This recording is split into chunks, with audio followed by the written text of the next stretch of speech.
National anthem আৰু national সং অৰ্থাৎ ৰাষ্ট্ৰীয় গান আৰু ৰাষ্ট্ৰীয় সংগীত এই দুয়োটাৰ মাজত আমি প্ৰায় কনফিউজ হওঁ। নমস্কাৰ, মই Bibhutibhushan Medhi. Welcome to BTM Assam. আজিৰ ভিডিঅ'টিত এই বিষয়ে মই আপোনালোকক সবিশেষ জনাম। যদি ভিডিঅ'টি চাই ভাল পায় তেতিয়াহ'লে ভিডিঅ'টি লাইক কৰিব নাপাহৰিব।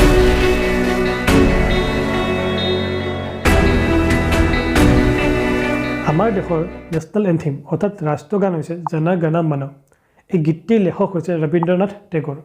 এই গীতটি প্ৰথমবাৰৰ বাবে পৰিৱেশন কৰা হয় 1911 চনত ভাৰতীয় জাতীয় কংগ্ৰেছৰ বাৰ্ষিক অধিৱেশনত।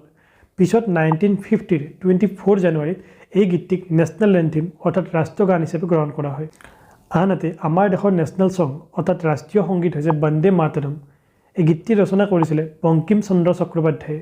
এই গীতটি প্ৰথমবাৰৰ বাবে পৰিৱেশন কৰা হৈছিলে 1896ত ভাৰতীয় জাতীয় কংগ্ৰেছৰ বাৰ্ষিক অধিৱেশনত। এতিয়া আহিছোঁ ৰাষ্ট্ৰীয় গান আৰু ৰাষ্ট্ৰীয় সংগীতৰ মাজত কি পাৰ্থক্য আছে। নম্বৰ 1, ৰাষ্ট্ৰীয় গান পৰিৱেশনৰ ক্ষেত্ৰত কিছুমান নীতি নিয়ম বন্ধা আছে, যাক কোৱা হয় কোড অফ কণ্ডাক্ট। আমাৰ ৰাষ্ট্ৰীয় গান জন গণ মনৰ দুটা ভাৰ্জন আছে। এটা ফুল ভাৰ্জন, যিটো সম্পূৰ্ণ কৰিবলৈ প্ৰায় 52 ছেকেণ্ডছ লাগে।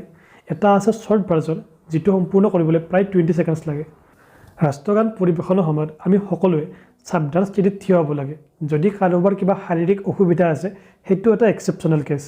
কিন্তু ৰাষ্ট্ৰীয় সংগীতৰ ক্ষেত্ৰত তেনেধৰণৰ কোনো কোড অফ কণ্ডাক্ট নাই। নম্বৰ 2, ৰাষ্ট্ৰীয় গানৰ ক্ষেত্ৰত নিৰ্দিষ্ট সুৰ, নিৰ্দিষ্ট উচ্চাৰণ আৰু নিৰ্দিষ্ট মিউজিক থাকে।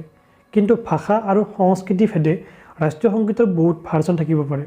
নম্বৰ 3, ইণ্ডিয়ান পাৰ্লিয়ামেণ্টৰ অধিকাৰ আছে যে কোনো বিশেষ অনুষ্ঠানত ৰাষ্ট্ৰীয় গীতৰ পৰিৱেশন বাধ্যতামূলক কৰিব পাৰে, যিটো অলৰেডি কৰি আহিছে। ফৰ এক্সাম্পল, ইণ্ডিপেণ্ডেন্স ডে বা ৰিপাব্লিক ডেৰ পতাকা উত্তোলনৰ সময়ত ৰাষ্ট্ৰীয় গীত পৰিৱেশন কৰা হয়।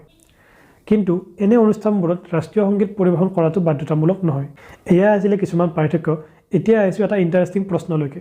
যদি আপোনালোকে মন কৰিছে, বন্দে মাতৰম গীতটি প্ৰথমবাৰৰ বাবে গোৱা হৈছিলে 1896ত। আনহাতে জন গণ মন গীতটি প্ৰথমবাৰৰ বাবে গোৱা হৈছিলে 1911ত। অৰ্থাৎ বন্দে মাতৰম গীতটি আগতে ৰচনা কৰা হৈছিল আৰু আগতেও পাব্লিকলি গোৱা হৈছিলে। কিন্তু তেনে ক্ষেত্ৰত বন্দে মাতৰম গীতটোকে কিয় ৰাষ্ট্ৰীয় গীত হিচাপে গ্ৰহণ কৰা নহ'ল? অথচ এই গীতটিৰ ভাৰতৰ স্বাধীনতা সংগ্ৰামত যথেষ্ট গুৰুত্বপূৰ্ণ ভূমিকা আছিলে। আচলতে বন্দে মাতৰম গীতটো হৈছে দেৱী দুৰ্গাৰ বন্দনা গীত। এই গীতটিত আমাৰ ভাৰতবৰ্ষক দুৰ্গা দেৱীৰ ৰূপত বৰ্ণনা কৰা হৈছে। কিন্তু আপোনালোকে জানে, ভাৰতবৰ্ষ এখন ধৰ্ম নিৰপেক্ষ দেশ। ইয়াত হিন্দু, মুছলিম, খ্ৰীষ্টানকে আদি কৰি বহু ধৰ্মৰ লোকে বাস কৰে। তেনে ক্ষেত্ৰত কোনো এটা ধৰ্মৰ বন্দনা গীত এটাক দেশখনৰ ৰাষ্ট্ৰীয় গান হিচাপে গ্ৰহণ কৰাটো সম্ভৱপৰ নাছিল। গতিকে ৰাষ্ট্ৰীয় গান হিচাপে জন গণ মন গীতটিকে গ্ৰহণ কৰা হয় আৰু বন্দে মাতৰম হৈ পৰে ভাৰতবৰ্ষৰ ৰাষ্ট্ৰীয় সংগীত। পুনৰ লগ পাম এটি নতুন ভিডিঅ'ত এটি নতুন কথা লৈ। তেতিয়ালৈকে চেনেলটো ছাবস্ক্ৰাইব কৰিব নাপাহৰিব আৰু ভিডিঅ'টি ফ্ৰেণ্ডছ আৰু ফেমিলিৰ লগত শ্বেয়াৰ কৰিব। Keep learning, keep sharing.